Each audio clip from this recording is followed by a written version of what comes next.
Guys, welcome to Low Carb 360. My name is Jay. Okay, so today I wanted to talk to you briefly about a forum I created on the Low Carb 360 website.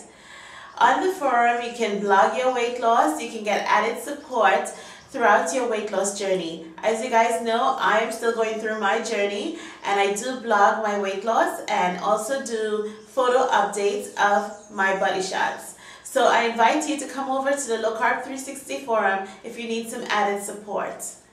Okay, so today's recipe, I'm going to be making the low carb bread featured in yesterday's recipe for the ricotta cheese. So today we're making low carb bread. Let's begin. Okay, so here are the ingredients you'll need for the flax bread recipe. You will need almond flour, flaxseed meal, eggs, baking powder, olive oil, Greek yogurt, some salt, and some Splenda. And then you'll need water. Okay guys, so we're going to be mixing the dry ingredients. So I'm going to add the flax seeds meal. I'm going to add the almond meal, baking powder, some salt, and the Splenda. And this is the brown sugar Splenda. You can use Trivia if you like. And I'm just going to mix this together. And then I'm going to mix the wet ingredients separate. Now I'm adding the wet ingredients. I'm adding the yogurt. This is my secret ingredient. The egg, olive oil, and I'm going to mix that together. I'm going to add the water to this as well. Guys, now I'm going to add the wet ingredients to the dry ingredients. Mix that in. And I forgot to mention before, you should have preheated your oven to 350 degrees. Also, this is not an induction recipe because of the almond meal, but it is an extremely low carb recipe. It's a great recipe for low carb bread. This bread is delicious. You can make it however you like. You can even make it into slices and make it into sandwiches. Okay, so this is what it would look like. And you're probably wondering, how am I going to get bread with something that looks like this, right? Well, I'll show you in the next clip. Okay, so what I did was I lined a sheet with parchment paper. And I'm going to take the mixture, the flaxseed mixture, and just pour it on the paper. And do not use wax paper. You need to use parchment paper. Okay, so since I don't have a silicone mat, I'm going to be using the parchment paper. And what I do is I take another sheet of the parchment paper and I put it on top of this mound that I have here with the flaxseed mixture. Now you can obviously put this in a small baking bread pan and bake it like that. But I would like to make a flatbread today, so that's why I'm using this to press it down.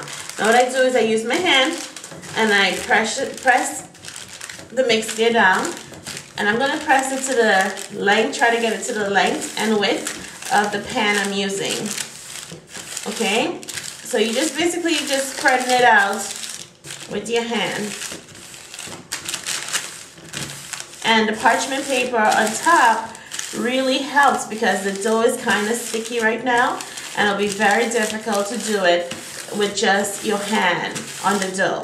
So that's why I suggest that you use the parchment paper, because as you can see, it's really spreading out quite nice. So I'm going to continue to press this out to the shape of the baking tray, and I will be right back. Okay, so I've been pressing this out, and I think it's where I like it to be. So I'm just going to lift the top layer of parchment paper. And this is why I tell you to use parchment paper, because look how easy it comes off. It's the perfect thing to use for making this. Now, you see some of the mixture got on the outside of the tray. So I'm just going to use a butter knife and kind of clean it up a little bit. Probably add it to another piece here. And I'm going to bring this down just a little bit. Let's clean it up a little.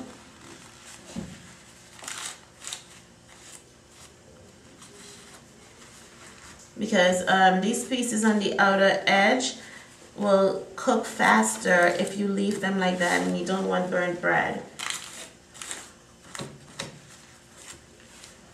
Okay, so at this point, you can just take this entire tray like this, stick it in your oven and bake it, and you would be fine. But what I like to do is I like to eat this with cheese, like with the ricotta cheese that you saw me eat it with yesterday. Or I like to make little sandwiches. Sometimes I melt cheese on it with some tomatoes. So it's whatever you want to do, the end result.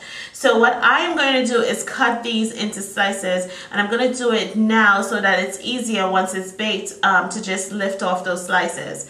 Now you can make sandwiches with this by just cutting it like in 4, and then you have sliced bread, and you can just make sandwiches, or you can cut it in smaller pieces like I'm going to show you now. I am going to basically cut this in pieces like I guess like crackers. Okay, and then I'm going to just run it across like so. And I'm telling you, this is really going to help in the end result, because all I'll have to do is just lift it off and eat it. It's that simple.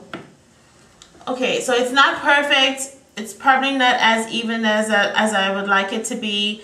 I'm sure you'll be able to do a better job than I just did. But you guys get the idea. I'm going to stick this in the oven and let it bake, and I'll be back with the finished product. Alright guys, so that's the finished bread. It's really tasty. It will have your whole house smelling like baking bread. It's so good. You can eat this bread with any way that you normally would have used the high carb bread, and it's totally low carb. So if you'd like the recipe, please visit my website. It's lowcarb360.com, and as always, I thank you all for watching.